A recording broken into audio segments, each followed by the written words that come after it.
Organ pencernaan manusia.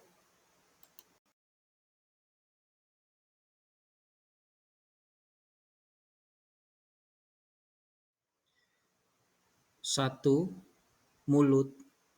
Proses pencernaan dimulai di dalam mulut, tempat terjadinya pencernaan mekanis dan kimiawi.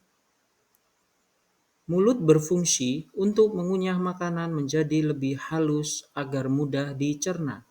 Di dalam mulut terjadi pencernaan secara mekanis oleh gigi dan kimiawi oleh enzim amilase. 2. Kerongkongan. Esofagus atau kerongkongan adalah saluran yang menghubungkan mulut dengan lambung. Saluran ini merupakan jalan bagi makanan yang telah dikunyah mulut menuju proses pencernaan selanjutnya di dalam lambung. 3. Lambung. Lambung adalah bentuk huruf J yang berukuran sekitar 2 kepalan tangan. Lambung terletak di antara esofagus dan usus halus pada perut bagian atas. Lambung memiliki 3 fungsi utama dalam sistem pencernaan manusia. Yang pertama, menyimpan makanan dan cairan yang tertelan. Yang kedua, mencampur makanan dan cairan pencernaan yang diproduksinya. Yang ketiga, serta perlahan-lahan mengosongkan isinya ke dalam usus kecil. 4. Hati, pankreas, dan empedu. Hati adalah organ pelengkap dalam sistem pencernaan karena akan membentuk cairan empedu yang diperlukan dalam proses pencernaan lemak.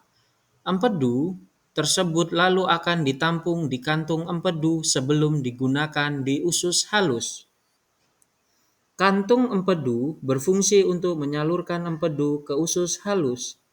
Hati merupakan organ yang akan menghasilkan empedu.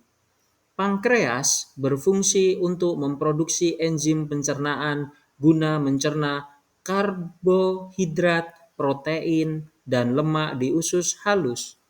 Selain itu, pankreas juga menghasilkan senyawa bikarbonat yang akan menetralkan makanan dari lambung yang sifatnya asam, sehingga tidak melukai dinding usus halus.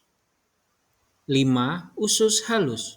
Usus halus adalah saluran kecil selebar 2,5 cm dengan panjang sekitar 10 meter.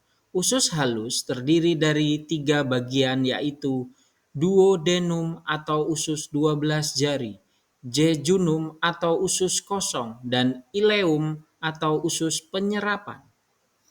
Duodenum atau usus 12 jari berfungsi sebagai tempat pencernaan makanan secara kimiawi. Caranya, makanan dari lambung yang masuk ke duodenum akan dinetralkan dulu oleh senyawa bikarbonat dari pankreas, lalu makanan tersebut dicerna dengan bantuan enzim amilase, lipase, dan tripsin dari pankreas, serta enzim maltase yang dihasilkan usus halus sendiri. 6. Usus besar. Usus besar membentuk huruf U terbalik di sekitar usus halus yang berlipat-lipat. Saluran ini dimulai dari sisi kanan bawah tubuh dan berakhir di sisi kiri bawah. Panjang usus besar sekitar 5-6 meter dan terdiri dari 3 bagian, yaitu sekum, kolon, dan rektum.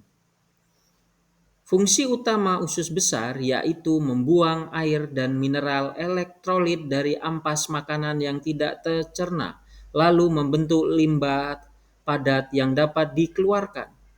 Bakteri dalam usus besar membantu memecah bahan yang tidak tercerna tersebut. 7. Rektum dan anus. Sisa isi usus besar yang telah menjadi feses kemudian disalurkan ke arah rektum. Rektum adalah bagian akhir dari usus besar yang berfungsi sebagai tempat penampungan feses sementara sebelum dikeluarkan dari tubuh. Saat rektum sudah mulai penuh, otot-otot di sekelilingnya akan terangsang untuk mengeluarkan feses. Inilah yang membuat kalian merasa mulas dan ingin buang air besar. Feses nantinya akan dikeluarkan melalui anus. Anus merupakan bagian paling akhir dari saluran pencernaan manusia yang berbatasan langsung dengan lingkungan luar. Fungsi anus tak lain adalah sebagai tempat keluarnya feses. Otot-ototnya bisa berkontraksi di bawah kendali untuk mengatur pengeluaran feses.